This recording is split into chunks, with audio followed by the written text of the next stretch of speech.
আয়ুষ্মান ভারত কিন্তু শুরু হয়ে গেছে। তোমরা সকলেই জানো যে আয়ুষ্মান ভারতের সুবিধা একমাত্র তারাই পেতে চলেছে যাদের বয়স 70 বছর হয়েছে, আর যাদের হচ্ছে ডিজিটাল ছোট রেশন কার্ড আছে তারা পাবে।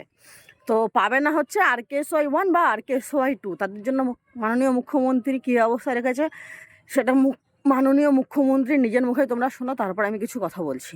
যারা আয়ুষ্মান ভারতের কার্ডে আসছে না, এমনিতে 70 ঊর্ধ্ব সবাই পেয়ে যাচ্ছেন, সেখানে কোনো নিয়ম নেই। সিনিয়র সিটিজেন সবাই পাচ্ছেন। এই রাজ্যে 40 লক্ষ সিনিয়র সিটিজেনকে আমরা কার্ড দিচ্ছি। যারা আয়ুষ্মান ভারতে আসছেন না তার জন্য রাজ্য সরকার নিজস্ব স্কিম ডিক্লেয়ার করেছে, মুখ্যমন্ত্রী স্বাস্থ্য বীমা যোজনা।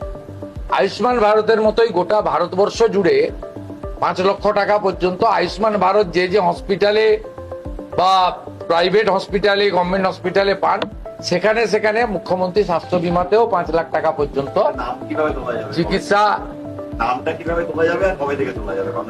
এমনি আয়ুষ্মানের পোর্টাল তো চলছে, স্বাস্থ্যসাথীর কার্ড থেকে রোল আউট হয়ে যাবে। যতক্ষণ না এটা কমপ্লিট হচ্ছে ততক্ষণ স্বাস্থ্যসাথীর কার্ড, স্বাস্থ্যসাথী ভ্যালিড থাকবে। মানে একটাতে গেলে আর একটা বন্ধ হবে, কোনো মানুষের, সাধারণ মানুষের অসুবিধা হবে না। তাই আমি বলবো এটা উন্নয়নের অমৃতকাল। আমাদের সকলেরই ছিল স্বাস্থ্যসাথী কার্ড, এবার সেই স্বাস্থ্যসাথী কার্ডের দিন শেষ হয়ে এসছে। এবারে কিন্তু শুরু হবে আয়ুষ্মান ভারত। তো এই আয়ুষ্মান ভারত প্রকল্পে সুবিধা পাচ্ছে যাদের মাত্র ছোট রেশন কার্ড আছে আর যাদের বয়স 70 বছরের বেশি হয়ে গেছে, সিনিয়র সিটিজেন তারা। কিন্তু আমার কাছে কথাটা হচ্ছে যাদের RKSY 1 বা RKSY 2 তারা কি দোষ করেছিল, তাদের দোষটা কি যে তারা পাবে না? মানে তারা কি দেশের লোক নয়, রাজ্যের লোক নয়, রাজ্যের বাইরের লোক, ভিন দেশ থেকে এসেছে, এরকম কোনো ব্যাপার আছে যে তাদেরকে দেওয়া হবে না? আবার মুখ্যমন্ত্রী কি বলছে যে তাদেরকে তো এটা দেওয়া হবে না, তাদের বদলে দেওয়া হবে মুখ্যমন্ত্রী স্বাস্থ্য বীমা যোজনার কোনো একটা কিছু দেওয়া হবে, যেটা স্বাস্থ্যসাথী কার্ড থেকে কনভার্ট হয়ে সেটা হচ্ছে গিয়ে 5 লাখ টাকার সুবিধা প্রত্যেকটা মানুষ পাবে, পুরো ভারতবর্ষ জুড়েই পাবে।